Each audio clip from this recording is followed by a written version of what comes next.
रनकपुर जैन मंदिर। रनकपुर जैन मंदिर या चतुर्मुख धारणा विहार रनकपुर में स्थित एक श्वेतांबर जैन मंदिर है जो तीर्थंकर ऋषभनाथ को समर्पित है।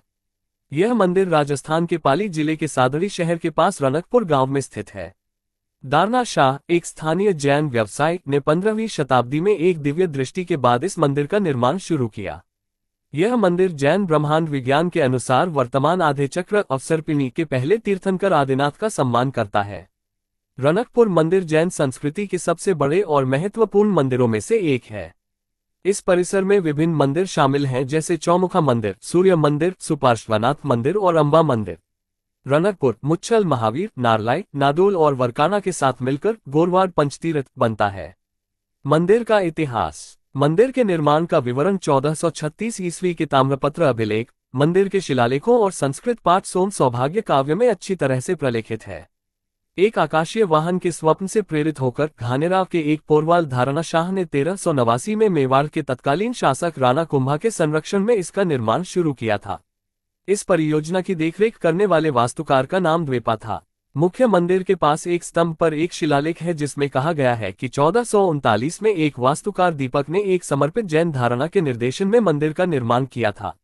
जब भूतल पूरा हो गया तो तब गच्छ के आचार्य सोमा सुंदर सूरी ने समारोहों की देखरेख की। हालांकि निर्माण 50 साल तक चला और इसमें 2785 श्रमिक शामिल थे। एक अन्य स्रोत के अनुसार निर्माण 1446 से 1496 तक जारी रहा। रनकपुर शहर और मंदिर का नाम प्रांतीय शासक सम्राट राणा कुंभा के नाम पर रखा गया है, जिन्होंने मंदिर के निर्माण का समर्थन किया था। वास्तुकला। दिलवाड़ा मंदिर अपनी मूर्तिकला के लिए प्रसिद्ध है, जबकि रनकपुर मंदिर अपनी जटिल नक्काशी और अनूठी वास्तुकला के लिए जाना जाता है। इसे नलिनी गुलमा विमान, एक स्वर्गीय वाहन जिसे धारणा शाह ने अपने सपनों में देखा था, के रूप में बनाया गया था। यह मंदिर मारू गुर्जर वास्तुकला में निर्मित है। मंदिर में एक गर्भगृह है जिसमें मुख्य चौमुखा आदिनाथ की मूर्ति स्थापित है।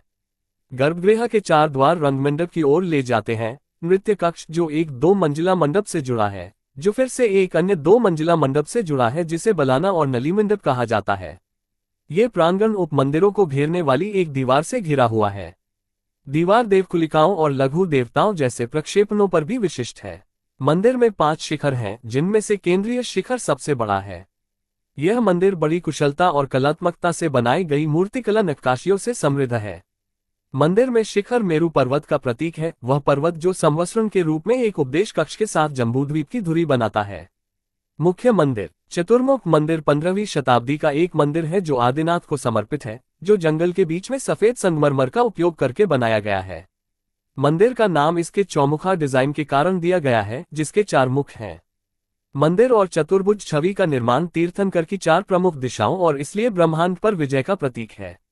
यह मंदिर सबसे बड़े जैन मंदिरों में से एक है और इसे भारत के 5 सबसे पवित्र जैन मंदिरों में से एक और गोरवाड़ पंचतीर्थ का हिस्सा माना जाता है। मंदिर की वास्तुकला और पत्थर की नक्काशी राजस्थान के मीरपुर में प्राचीन मीरपुर जैन मंदिर पर आधारित है। मंदिर एक भव्य सफेद संगमरमर की संरचना है जो 48,000 वर्ग फुट 4,500 वर्ग मीटर में फैली हुई है, जिसमें 1444 संगमरमर के खंभे, 29 हॉल, 80 गुंबद और 426 स्तंभ हैं। एक स्तंभ अधूरा है और किंवदंती है कि हर बार जब इसे बनाया जाता है तो अगली सुबह स्तंभ फिर टूट जाता है। यह मंदिर अपने विशिष्ट गुंबदों, शिखरों, बुर्जों और गुंबदों के साथ एक पहाड़ी की ढलान से भव्यता से उठता है। 1444 संगमरमर के खंभे, जिन पर उत्कृष्ट नक्काशी की गई है, मंदिर को सहारा देते हैं। स्तंभों पर अलग अलग नक्काशी की गई है और कोई भी 2 स्तंभ एक जैसे नहीं है। किंवदंती कहती है कि स्तंभों को गिनना असंभव है। स्तंभों में से एक पर खाट पर लेटे हुए तीर्थंकर की मां की नक्काशी है। मुख्य प्रवेश द्वार की धुरी में पश्चिमी तरफ सबसे बड़ी छवि है।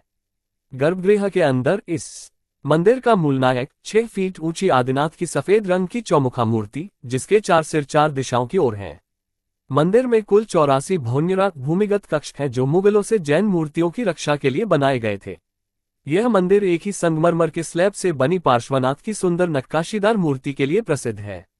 मूर्ति में 1008 सांपों के सिर और असंख्य पूंछें हैं।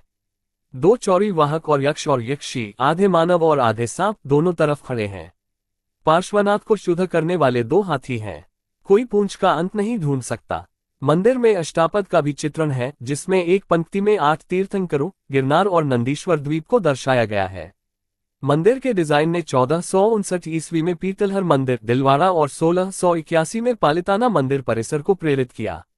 अन्य मंदिर पार्श्वनाथ मंदिर, यहाँ सुपार्श्वनाथ को समर्पित एक मंदिर भी मौजूद है।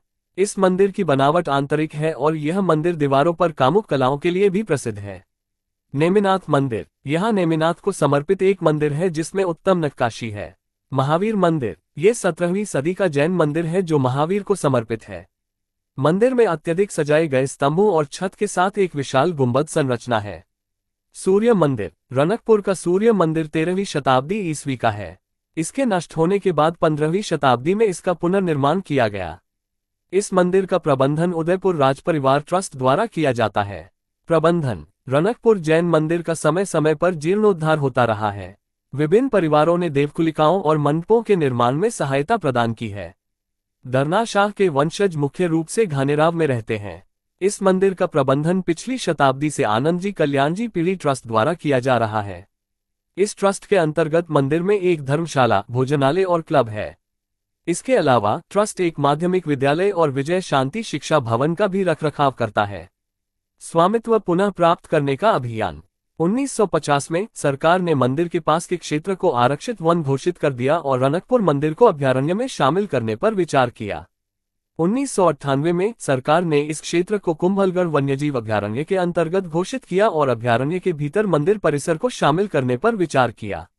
जब मामला भारत के सर्वोच्च न्यायालय द्वारा गठित केंद्रीय अधिकार प्राप्त समिति (CEC) के समक्ष रखा गया तो आनंद जी कल्याण जी ट्रस्ट एक्ट ने मंदिर परिसर को आरक्षित वन और वन्यजीव अभयारण्य का हिस्सा माना। इस प्रकार ट्रस्ट को केवल मंदिर परिसर पर अनुमेय अधिकार प्राप्त है। रनकपुर को पुनः प्राप्त करो। जैन संप्रदाय द्वारा रनकपुर जैन मंदिर पर अपने स्वामित्व अधिकारों को पुनः प्राप्त करने के लिए एक आंदोलन है जो वर्तमान में राज्य के वन विभाग के अधीन है। ज्ञापन में कहा गया है कि यह जैन तीर्थ वर्षों पहले विभिन्न वन कानूनों के तहत जंगल में शामिल किया गया था, जबकि तीर्थ परिसर वन कानूनों के अस्तित्व में आने से पहले से ही वहां मौजूद थे।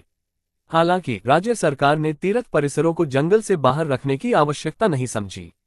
इसके अलावा आनंद जी कल्याण जी ट्रस्ट एक्ट, जो इस तीर्थ का प्रबंध निकाय है, ने अनधिकृत रूप से स्वीकार किया कि परिसर राज्य के वन विभाग का है, जिससे जैन समुदाय को अपने महत्वपूर्ण और प्रतिष्ठित पूजा स्थलों के स्वामित्व से वंचित कर दिया गया। ज्ञापन में ये भी दावा किया गया है कि पिछले दशकों में जैन समुदाय श्री संघ को तीर्थ की परिस्थितियों के बारे में किसी भी प्रकार की जानकारी नहीं दी गई थी। इसलिए इस आंदोलन में संबंधित सरकारी अधिकारियों को संबोधित एक जागरूकता और हस्ताक्षर अभियान शामिल है, जिसमें अनुरोध किया गया है कि एक्ट द्वारा दी गई सहमति को पूरे जैन समुदाय श्री संघ की ओर से नहीं माना जाना चाहिए और रनकपुर तीर्थ पर श्री संघ के स्वामित्व के संबंध में सुधार किया जाना चाहिए।